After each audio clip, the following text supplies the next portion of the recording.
नमस्कार, आपके साथ मैं हूं समीर अब्बास, मेरे साथ रवि मिश्रा भी मौजूद हैं और आज की सबसे बड़ी सियासी खबर आई है पश्चिम बंगाल से।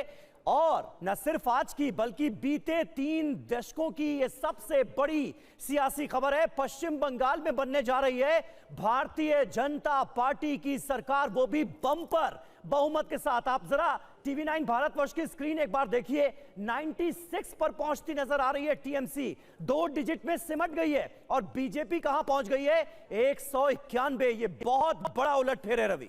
लेकिन जो सबसे बड़ी खबर है इन ट्रेंडिंग्स को लेकर, जो नतीजों के रुझान है उनको लेकर, यही है खबर के 5 में से 3 राज्यों में बीजेपी की सरकार। जी हां, बहुत बड़ी खबर इस वक्त की यही है। और रुझानों में बंगाल में बीजेपी की बड़ी जीत दिखाई दे रही है। समीर जैसा बता रहे थे, अपने आप में एक इतिहास रचा है बीजेपी ने। असम में इधर बीजेपी की तीसरी बार सरकार बनी है। हेमंता सरकार पर असम की जनता ने एक बार फिर से विश्वास जताया है। तमिलनाडु में विजय की पार्टी सबसे आगे है। यहां एक अलग ही नतीजे देखने को मिले जिसने सबको हैरान किया है।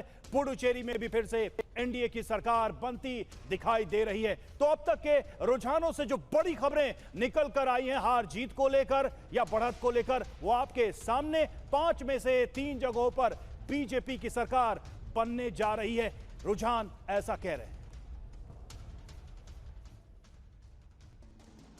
और देखिए, बड़ी खबर यह है कि पश्चिम बंगाल में बीजेपी की बहुत बड़ी जीत हुई है। रुझानों में बीजेपी को 2/3 बहुमत मिलता नजर आ रहा है।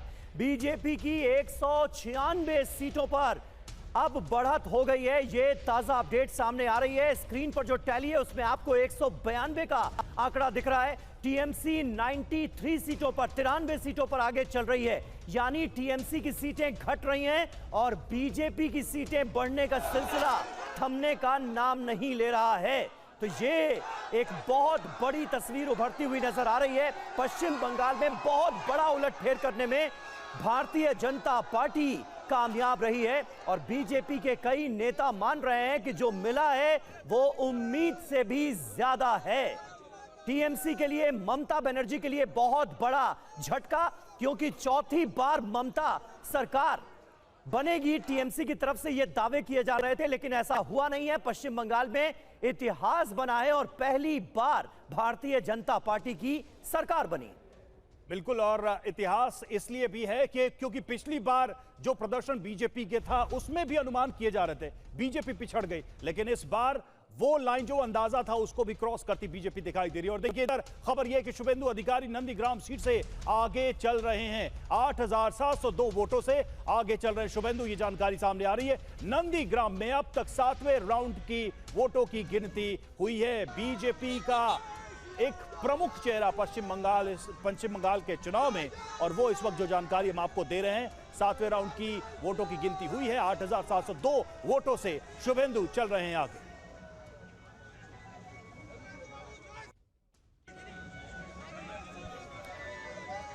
तो देखिए, ये अपने आप में बहुत बड़ा डेवलपमेंट है जिसका जिक्र रवि कर रहे थे। और पश्चिम बंगाल में खासकर क्योंकि बार बार ये कहा जाता है कि जो मुस्लिम बहुल्य सीटें हैं वहां पर दबदबा नजर आता है किसका? दीदी का, ममता बनर्जी का। तो जरा मुस्लिम बहुल्य सीटों का हाल हम जान लेते हैं। पश्चिम बंगाल में ऐसी सीटें जहां पर मुस्लिम वोट निर्णायक माने जाते हैं वो हैं 147। और देखिए यहां पर टीएमसी आगे नजर आ रही है। 80 सीटें टीएमसी के खाते में जाती हुई नजर आ रही है मुस्लिम बाहुल्य सीटों में।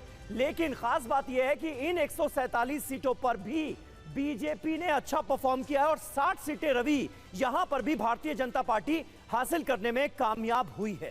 20 का अंतर यहां पे दिखाई दे रहा। अगर बीजेपी के हिसाब से भी देखें तो ये अंतर भी उस तरह से नहीं, बहुत बड़ा गैप नहीं दिखाई दे रहा। अगर चूंकि हम बात कर रहे हैं मुस्लिम बहुल सीटों की, 147 सीटों की। अब जरा नजर डालते हैं कांग्रेस और लेफ्ट की। देखिए कांग्रेस की हालत, 2 सीटें यहां पर और लेफ्ट की 3 सीटें। ऐसा भी कहा जा रहा था कि मुस्लिमों का एक धड़ा शायद कांग्रेस की तरफ मूव कर रहा है, लेकिन अब जब रुझान सामने आ रहे हैं तो आप देखिए कांग्रेस के खाते में 2 सीटों पर वो बढ़त उनकी दिखाई दे रही है। लेफ्ट में भी ज्यादा इंप्रूवमेंट नहीं है अगर मुस्लिम वोटों के लिहाज से देखें। और अब हम दिखाने जा रहे हैं मतुआ बाहुल्य सीट पर क्या आलम रहा, क्या हाल रहा, क्योंकि अब जो रुझान सामने आए हैं उसमें देखिए सबसे बड़ी बात जो निकलकर सामने आ रही है वो ये है।